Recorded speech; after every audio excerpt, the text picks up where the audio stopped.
स्य ज्ञानाञ्जनशलाकया चक्षुरुन्मिलितं येन तस्मै श्रीगुरवे नमः। श्रीचैतन्यमनोभीष्टं स्थापितं येन भूतले स्वयं रूपा कदा मह्यं ददाति स्वपदान्तिकम्। वन्देऽहं श्रीगुरोः श्रीयुतापदकमलं श्रीगुरून् वैष्णवांश्च श्रीरूपं साग्रजातं सहगणरघुनाथन्वितं तं सजीवं साद्वैतं सावधूतं परिजनसहितं कृष्णचैतन्यदेवं श्रीराधाकृष्णपादान् सहगणललिता श्रीविशाखान्वितांश। हे कृष्णकरुणा सिन्धो दीनबन्धो जगत्पते गोपेश गोपिका कान्त राधा कान्त नमोऽस्तुते। तप्तकाञ्चन गौराङ्गी राधे वृन्दावनेश्वरी वृषभानुसुते देवी प्रणमामि हरिप्रिये। जय श्री कृष्ण चैतन्य प्रभो नित्यानंद श्री अद्वैत गदाधर सदि गौर भक्तवृंद। हरे कृष्णा कृष्णा कृष्णा हरे हरे, हरे राम राम राम हरे हरे। हरे कृष्णा। तो दामोदर अष्टक के इस प्रवचन श्रृंखला में आप सबका स्वागत है। और कल हमने चर्चा की दामोदर अष्टक के 5वें श्लोक पर कि जहां पे सत्यव्रत मुनि अपनी मणि की अभिलाषा व्यक्त करते हैं। चौथे श्लोक में देखा कि वो किसी भी प्रकार का वर नहीं चाहते भगवान से, लेकिन एक भगवान से सुविधा प्राप्त करना चाहते हैं। और वो क्या है कि भगवान का ये जो सुंदर बाल गोपाल रूप है वो वे नित्य रूप से उस रूप का अपने हृदय में दर्शन करना चाहते हैं। वे कहते हैं कि अविरास्त कि वो मेरे हृदय में आविर्भूत हो, वो रूप भगवान का है वो प्रकट हो। क्यों? क्योंकि इस रूप में कई सारे विरोधाभास दिखाई देते हैं और इसी के कारण भगवान की लीला विलक्षणता जो है वो बढ़ती जाती है। तो श्रील विश्वनाथ चक्रवर्ती ठाकुर अपनी टीका में लिखते हैं, दशम स्कंद के 9वें अध्याय में जो ये दामबंधन लीला का वर्णन आता है। तो दशम अध्याय के 9वें अध्याय के 19वें श्लोक पे टीका लिखते समय वे कहते हैं कि भगवान की लीला विलक्षणता इतनी है कि उसके कारण विशेष करके वृंदावन में जो उनका बाल स्वरूप है और वो बाल स्वरूप में उन्होंने जो बाल लीलाएं की है वो बहुत ही आकर्षित है और इसमें कई गुण वैचित्र भी दिखाई देता है। जैसे श्रील विश्वनाथ चक्रवर्ती ठाकुर कहते हैं कि आत्मा रामत्वेपि बुभुक्षया, अपने आप में ही भगवान संतुष्ट है इसलिए उनको आत्मा राम कहा जाता है। और फिर भी यहां पे भूख लगी ऐसा दिखाते हैं ये लीला में। जब शैया से उठते हैं तो दौड़ते हुए मां मां मां मां मां करते हुए चिल्लाते हुए आते हैं और मैया को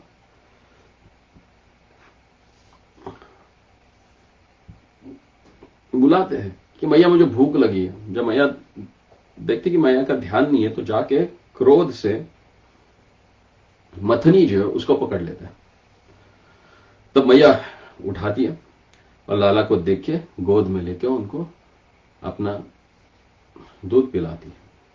तो इस लीला में हम देखते हैं कि भगवान आत्मा राम है, यानी किसी भी बाह्य वस्तु की उनको आनंद देने के लिए आवश्यकता नहीं, तृप्त संतुष्ट है। और फिर भी यहां पे बुभुक्ष है, भूख लगी है उनको। विरोधाभास है ना। यही गुण वैचित्र है जो लीला में एक माधुर्य प्रदान करता है। फिर आगे बताते हैं कि पूर्ण कामत्वेपि अतृप्तया, भगवान तो पूर्ण काम है और लेकिन यहां पे अतृप्तता दिखती है। मां का स्तनपान ऐसे कर रही कि जैसे हजारों साल से भूखे हो, अतृप्त हो, और शुद्ध स्वरूप में है। शुद्ध स्वरूप में होने के कारण किसी भी प्रकार के दुर्गुण या कमियां या खामियां उनमें है नहीं। और फिर भी क्रोधित होते हैं। जब व्यक्ति शुद्ध सत्व में होता है तो किसी भी स्थिति में वो विचलित नहीं होता।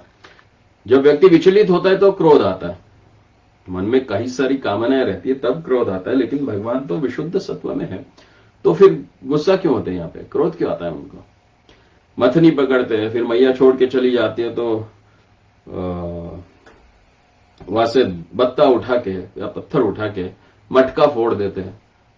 तो ये क्रोध कहां से आ गया? मटका कर फोड़ के वहां से भाग जाते हैं और मक्खन के कक्ष में जाके वहां से माखन उठा के चोरी करके भाग लेते हैं। अरे जो स्वयं स्वराज्य लक्ष्मीपति है और स्वराज्य लक्ष्मीत्व भी होने के पश्चात चोरी करते हैं। स्वयं कहते कि सब कुछ मुझसे ही उत्पन्न होता है, तो उनसे उत्पन्न होता है तो फिर चोरी करने की क्या आवश्यकता है? और महाकालाद अपि भयात, कि महाकाल को भी जिनका भय रहता है ऐसे वे स्वयं है, और फिर भी यहां पे मैया के हाथ के लाठी को देखकर भयभीत होकर भागते हैं। ये उनका गुण वैचित्र्य है।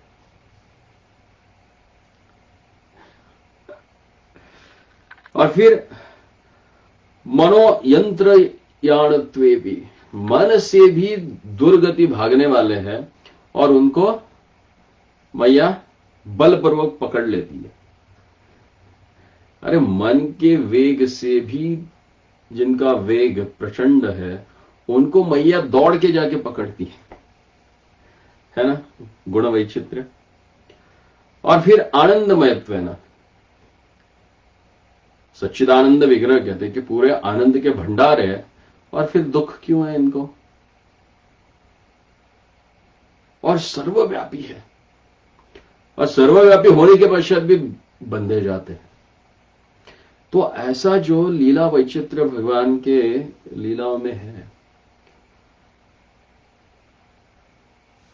तो ऐसे विचित्र लीलाएं करने वाले भगवान के वे नित्य रूप से, वो बाल गोपाल रूप का जो इतने सारे गुणों को प्रकट करता है, उसका वो दर्शन करना चाहते हैं। यही इस बंधन लीला की या दामोदर लीला की खासियत है जो हमें समझनी चाहिए। तो अगले श्लोक में वे 5वें श्लोक में हमने देखा कि वे भगवान से प्रार्थना करते हैं कि भगवान, ये जो आपका लालिमा युक्त मुखमंडल है जो कि कमल के समान सबको आनंद देता है, प्रेरणा देता है, सबके चित्त को आकर्षित कर लेता है, मैं चाहता हूं कि ये नित्य रूप से मेरी आंखों में बना रहे। मुहुशुंबितम बिंबम रक्ताधरम में मनस्या अविस्तारम अनम लक्ष्य लाभ है। लाखों लाभ प्राप्त होने से क्या फायदा है अगर ये मुखमंडल मुझे दिखाई ना देते, और अगर ये मुखमंडल दिखाई दे तो अन्य लाख लाभों का क्या फायदा है। और फिर आगे जाके कहते हैं, ये 6वां श्लोक जो है ना, अगर आप कभी सोचेंगे कि मुझे भगवान के सामने जाके क्या प्रार्थना करनी चाहिए, तो ये जो श्लोक है आप इसको कंठस्थ कर लीजिए, क्योंकि ये बहुत सुंदर प्रार्थना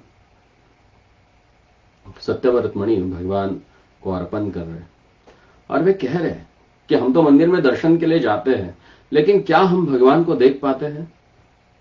क्योंकि भगवान को देखने से पहले हमें अपनी स्थिति मालूम होनी चाहिए।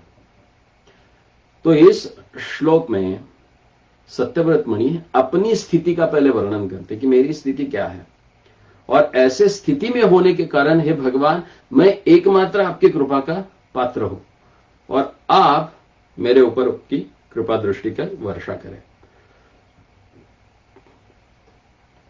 ऐसा नहीं कि जब हम मंदिर जाते हैं तो केवल हम भगवान का दर्शन करते हैं, बल्कि भगवान भी हमें देखते हैं। उनकी कृपा की वर्षा वे अपने दृष्टि से हम पे करते हैं। तो इसलिए मेरा अनुरोध है आपसे कि जब भी कभी आप भगवान के दर्शन के लिए मंदिर जाए तो इस श्लोक को कंठस्थ करके भगवान के सामने बोले, क्योंकि यह हमारी स्थिति, हमारी व्यथा और हमारी क्या अभिलाषा है इसका पूरी तरह से वर्णन करते हैं। तो इस श्लोक में कहते हैं, नमो देव दामोदर आनंद विष्णु प्रसीद प्रभो दुःख जलाब्धिमग्नम्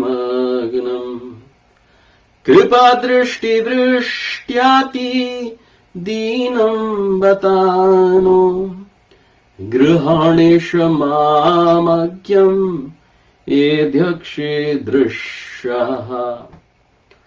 इसमें से एक एक शब्द इतना महत्वपूर्ण है कि अगर उसको अच्छी तरह से हम समझ पाए तो वो कंठस्थ करने के लिए भी बहुत ही सुलभ होगा, और प्रार्थना अर्पण करते समय अगर उसका अर्थ हमें समझ में आए तो हृदय को भी एक संतोष प्राप्त होता है।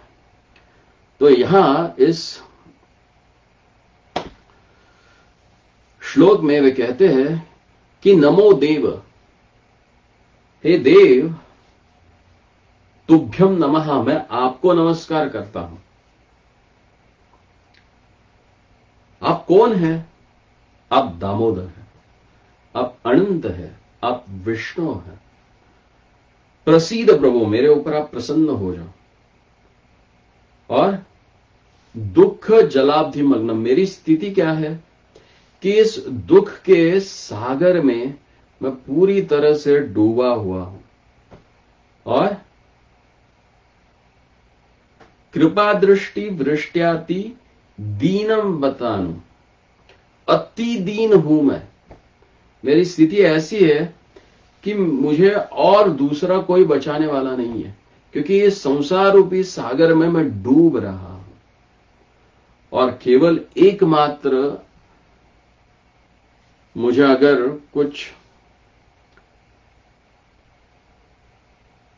इस भवसागर से तारने वाला अगर कुछ है तो वो है आपकी कृपा दृष्टि। और कृपा दृष्टि वृष्ट्याति, उस कृपा के दृष्टि का वर्षाव करो बोलते हैं हमारे ऊपर। गृहाणेश मामज्ञम एदक्षी दृश्य, और मुझे आप ग्रहण कीजिए या अनुग्रहित कीजिए मुझे। कैसे? अक्षि दृश्य एधि, यानी मेरे आंखों के सामने आप प्रकट होकर। क्योंकि इन चर्मचक्षुओं के द्वारा हम भगवान को नहीं देख सकते। कई बार तो भौतिक चीजें इन चर्मचक्षुओं के द्वारा नहीं देख पाते, और जैसे अब जब 40 की आयु पार कर लेते हैं तो इसकी आवश्यकता पड़ती है भौतिक चीजें भी देखने के लिए। तो क्या भगवान को हम इन चर्मचक्षुओं से देख पाएंगे? नहीं ना। इसीलिए यहां पे वे बोलते हैं कि हे भगवान, अगर आप कृपा करें मुझ पे तो आप मुझे दृश्य हो सकते हैं, मैं आपको देख सकता हूं, मेरे दृष्टि के सामने आप प्रकट हो सकते हैं। सनातन गोस्वामी पाद कहते हैं कि हे देव, यहां पे देव इस शब्द का अर्थ सनातन गोस्वामी कहते हैं कि दिव्य रूप वाले, जिनका रूप अतिशय अति मनोहर है। और इसीलिए हम देखते हैं कि भगवान के रूप का जब वर्णन आता है तो कैसा वर्णन आता है? कस्तूरी तिलकम ललाट पटले वक्षस्थले कौस्तुभम नासाग्रे वरमौक्तिकं करतले वेणुकरे कंकणम् सर्वांगे हरिचंदन सुललितम् कंठे च मुक्तावली गोपस्त्री परिवेष्टितो विजयते गोपाल चूड़ामणि। जो व्रजांगनाओं से परिवेष्टित, यही श्री कृष्ण सबसे सुंदर एवं मनोहर स्वरूप के हैं। और ऐसे श्री कृष्ण को यशोदा मैया ने बांध रखा है कमर से।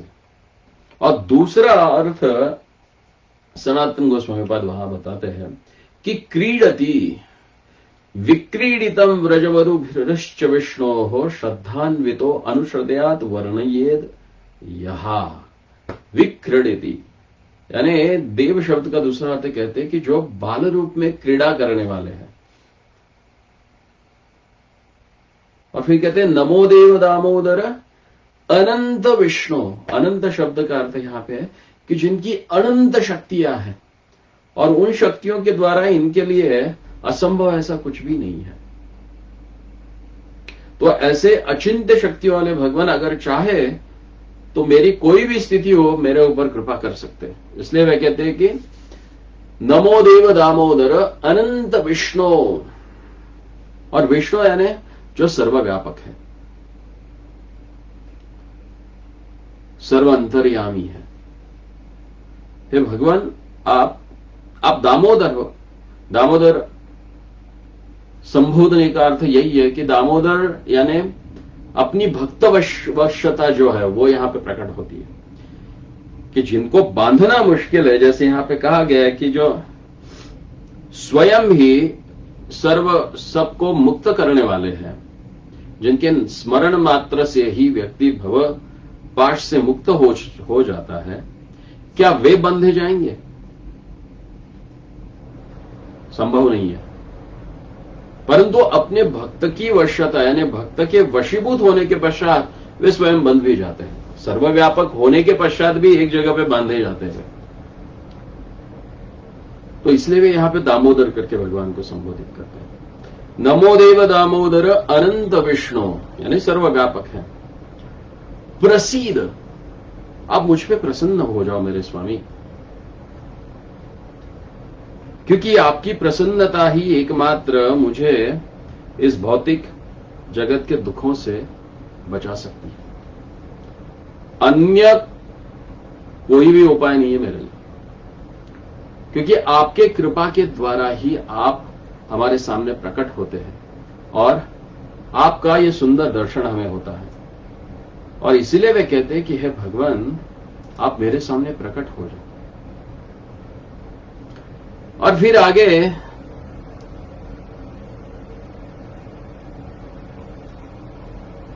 बताया जाता है कि कृपा दृष्टि वृष्टियाति दीनम बतानु। मेरी स्थिति कैसी है?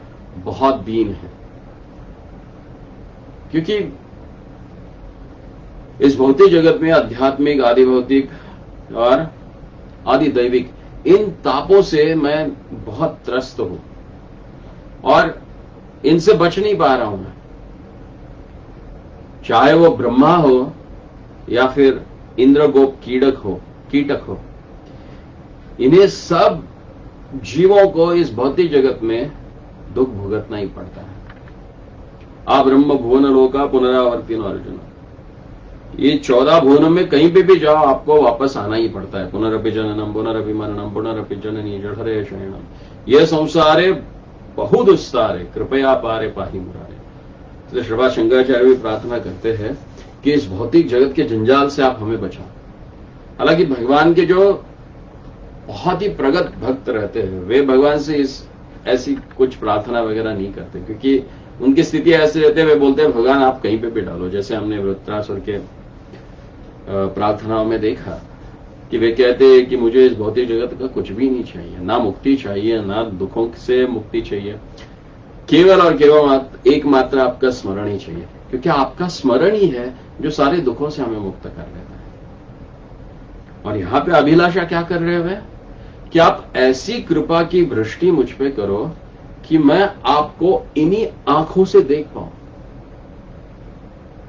आपका वो सुंदर मनोहरी गुणलीला वैचित्र्यपूर्ण जो स्वरूप है, बाल स्वरूप है, खास करके कृष्ण लीला में जो बाल लीला है उनकी जो मधुरता है और विशेष मधुरता जो इस लीला में हमें दिखाई देती है, वे बोलते कि मैं उस लीला को अपने आंखों से निरंतर देखूं, ये उनकी अभिलाषा है। तो भगवान के भक्त मांगते भी है तो क्या मांगते हैं? यहां पे बोला गया है, कृपया दृष्टि निरीक्षणम तस्या वृष्ट्या परंपराया कृपा दृष्टि रूपामृत वृष्ट्या वा अनुग्रहणान समृद्ध्यश्च जवये अर्त्यः तदेव अभिव्यंजयितः अक्षिदृशो मल्लोचन गोचरः एवि भवः। यहां पे गोस्वामी पाद कहते हैं कि हे प्रभु, आप मुझ पर प्रसन्न हो, और इस भौतिक जगत में आपको देखना उतना संभव नहीं मेरे लिए, लेकिन आपकी अगर कृपा वृष्टि हो कि आपका ये जो दिव्य रूप है इसको देखने की जो मेरी इच्छा है, और अगर आप चाहे तो मुझे इस सुंदर रूप का दर्शन करवा के इस अदर्शनीय देखने लायक जो ये भवसागर है, देखने न लायक यानी अदर्शन करने जैसा है, उससे मेरा उद्धार हो सकता है। क्योंकि मैं अज्ञ हूं, मेरे पास ज्ञान नहीं है जो कि मुझे इस संसार सागर से बाहर निकाल सके।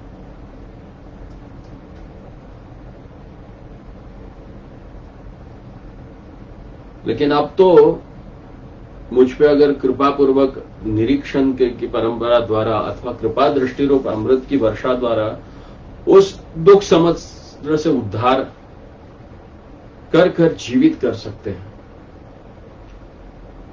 और इसी प्रसाद को प्राप्त करने के लिए आप मुझे दृष्टिगोचर हो जाइए, क्योंकि भगवान का दिव्य रूप है। वे कहते हैं कि हे देव अर्थात हे दिव्य रूप, यह देखने की इच्छा विषय में हेतु है। दामोदर यानी इस शब्द का अर्थ यह है कि भक्त वात्सल्य विशेष के द्वारा आंखों द्वारा दर्शन की योग्यता के विषय है, और अनंत यानी ना अंतो यस्मात, जिनका कोई अंत ही नहीं है। और ये कृपा दृष्टि के हेतु उन्होंने किया है कि भगवान की ऐसी अनंत कृपा अगर हम पे हो जाए तो फिर क्या संभव है।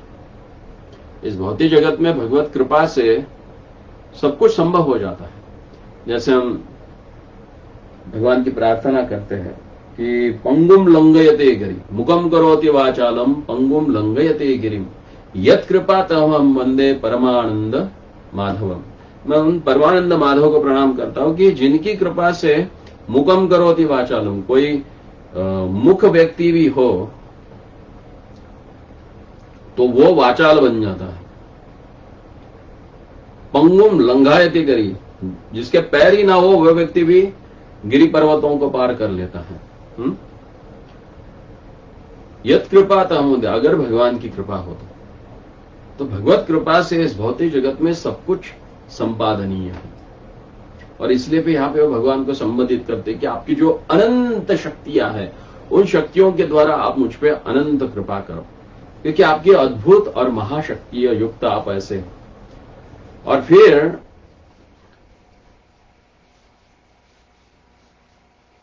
इस भौतिक इंद्रियों के द्वारा जिनको हम समझ भी नहीं पाते, अधोक्षज जो है अधकृत अक्षज गाना, क्योंकि हमारी इंद्रिय इतनी सक्षम नहीं है, फिर भी अगर भगवत कृपा हो तो इन्हीं इंद्रियों के द्वारा भगवान की सेवा और भगवान का दर्शन हो सकता है। और भगवान तो स्वराट है, स्वतंत्र है, सब के वे नियामक हैं, और फिर भी अपने प्रेम के द्वारा भक्तों के द्वारा वशीभूत होकर वे सबके ऊपर कृपा कर देते हैं। इसीलिए यहां पे इतना सुंदर प्रार्थना ये करते हैं सत्यव्रत मणि कि हे भगवान, आप कृपा, आपकी कृपा है तो आप अनंत हो, आपकी अनंत शक्तियां है और आप अनंत रूप से कृपा कर सकते हो। तो इस दीनहीन पामर पे आप कृपा करके इसे आपका नित्य दर्शन दीजिए। तो भगवान उनके सामने तुरंत दर्शन दे देते हो। कौन से रूप में, उसका वर्णन आगे के श्लोक में किया गया है और उसकी चर्चा हम कल करेंगे। तो आज के लिए यह सबसे महत्वपूर्ण हमें जानना है कि जब भी हम भगवान का दर्शन करने जाते हैं तो हमारी मन की भावना क्या होनी चाहिए। जैसे कि इस श्लोक में वर्णित है कि नमो देव दामोदर अनंत विष्णु प्रसीद प्रभो दुख जलाब्धि मतलब। आप मुझ पे प्रसन्न हो, क्योंकि भगवत कृपा से, भगवान की प्रसन्नता से इस भौतिक जगत में सब कुछ साध्य है। तो ऐसे भगवान को अगर हम प्रसन्न करना चाहते हैं तो शास्त्र कहता है कि विष्णु स्तुति प्रिया। भगवान श्री विष्णु आपसे केवल एकमात्र उपाय से ही प्रसन्न होते हैं और वो उपाय है उनकी स्तुति। भगवान के सामने जाओ और उनके गुणों का, उनकी लीलाओं का गुणगान करो, उनके नाम का गुणगान करो, भगवान प्रसन्न हो जाते हैं। तो आइए ऐसे अनंत कृपा प्रदान करने वाले भगवान श्री कृष्ण के चरणों में हम ये प्रार्थना समर्पित करें। नमो देव दामोदर अनंत विष्णु प्रसीद प्रभो दुःख जलाब्धिमग्नम् कृपा दृष्टि वृष्ट्याति दीनं बतानो गृहाणेषु मामज्ञम् एदक्षिदृशा। आप मेरा स्वीकार करो प्रभु, मेरे ऊपर आपकी निरंतर कृपा दृष्टि रखो, जिसके कारण इस संसार रूपी सागर से मैं तर जाऊं। क्योंकि आप ही है जो भक्तों के प्रेम के वशीभूत होकर, भक्तों के सामने प्रकट होकर अपने दर्शन करवाते हो। आप ही हो जो अनंत शक्ति के दाता हो, स्वामी हो और सर्वव्यापक हो। तो आपको हमारी स्थिति पूरी तरह से ज्ञात है, क्योंकि आप अंतर बहिर सर्वत्र आपका निवास है। इसलिए भगवान मैं आपको प्रणाम करता हूं। श्री कृष्णचंद्र भगवान की जय। श्री राधा दामोदर भगवान की